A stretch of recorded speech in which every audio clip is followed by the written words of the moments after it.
The Pixel 9 Pro XL sets new records for having the brightest screen around and has the longest battery life in a Pixel, but the minor camera and processing performance leaves more to be desired, especially when it's $100 more. Something different happened last fall. For the first time in a long time, I made a Pixel phone as one of my daily drivers, and it's a decision I don't regret after putting the Pixel 8 Pro through countless photo shootouts and comparisons against all the best phones around.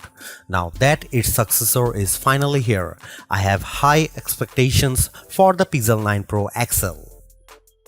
That's because the Pixel 8 Pro stuck around for almost a year, even when newer Android phones like the OnePlus 12 and Galaxy S24 Ultra tried to tempt me away from it. Google's rearranging its Pixel lineup because instead of just one flagship model, we are getting two Pro models instead. Technically speaking, the Pixel 9 Pro XL is the direct successor to the Pixel 8 Pro because of their similar sized screens, whereas the Pixel 9 Pro has a much smaller display. I break down all the details about them in my Pixel 9 and Pixel 9 Pro versus Pixel 9 Pro XL comparison.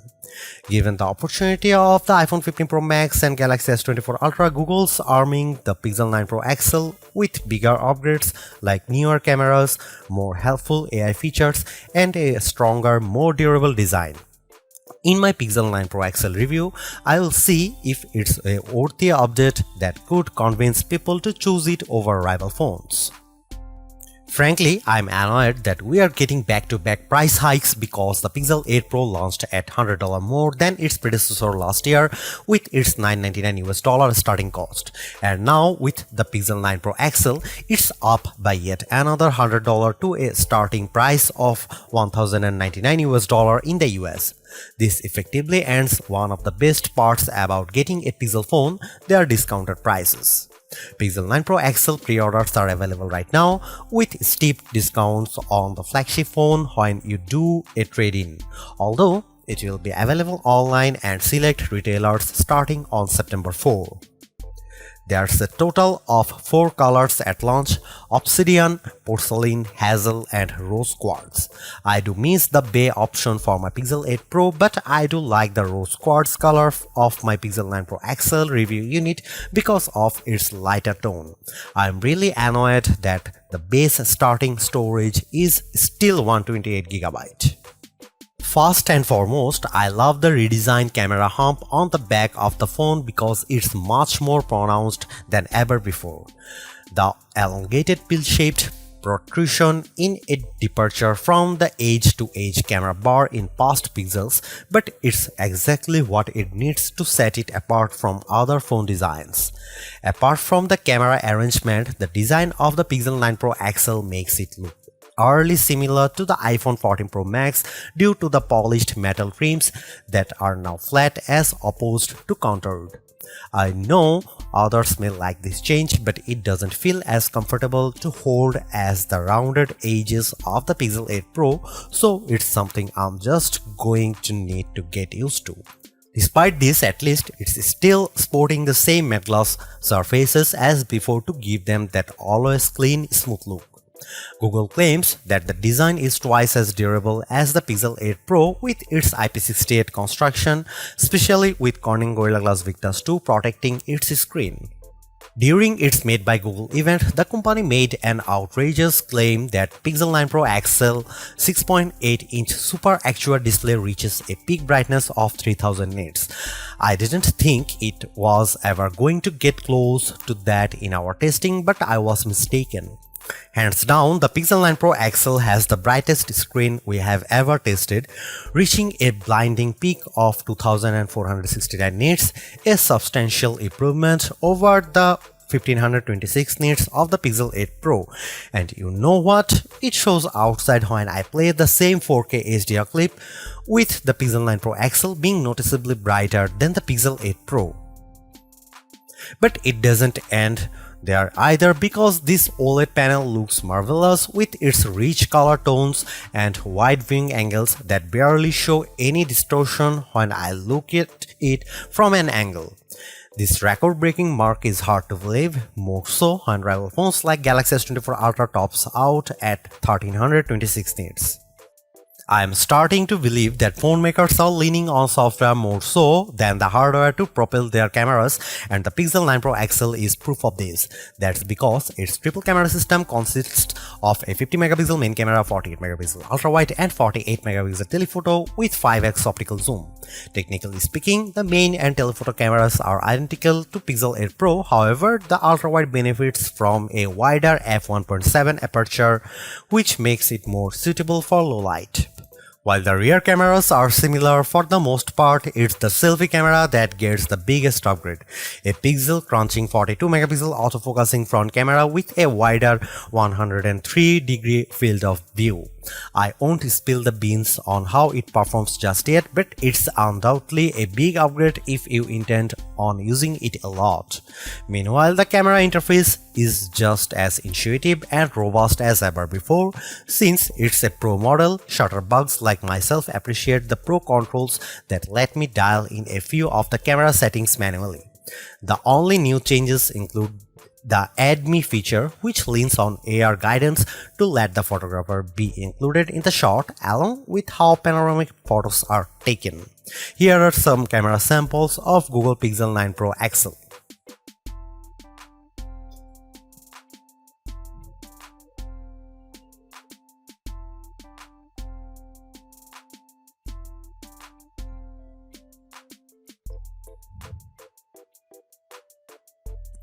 Another reason to choose the Pixel 9 Pro XL is because of its ability to shoot at up to 8K 30 FPS, whereas the previous Pixel 8 Pro caps out at 4K 60 FPS. On one hand, I like the extra utility of 8K recording because it gives me more playing zoom to edit videos by cropping them or adding digital pans or zooms in my video editing software, but you will need a high performance machine to handle them. While there are plenty of shooting modes and settings to adjust with video, like choosing between 24, 30 or 60 FPS, it still lacks full manual controls to get me the look I really want to go after.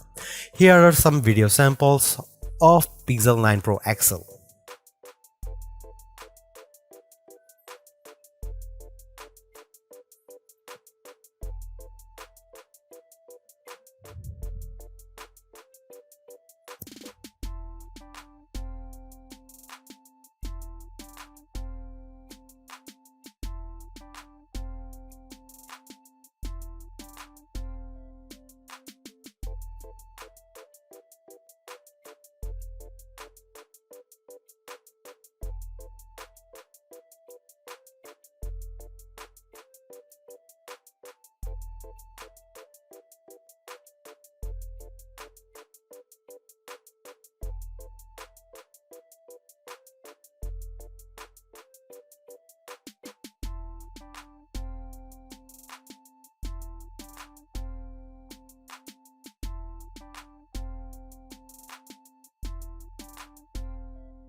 The biggest area of opportunity for the Pixel 9 Pro XL is without a doubt its processing performance, mainly because last year's Tensor G3 underperformed against rival chips like Apple's A17 Pro and Qualcomm's Snapdragon 8 Gen 3.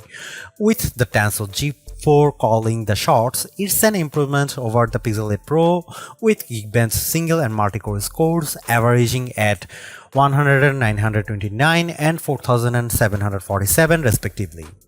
On paper, it beats Pixel 8 Pro's scores of 1699 and 3666, but it trails the performance benchmark results of the iPhone 15 Pro Max and Galaxy S24 Ultra.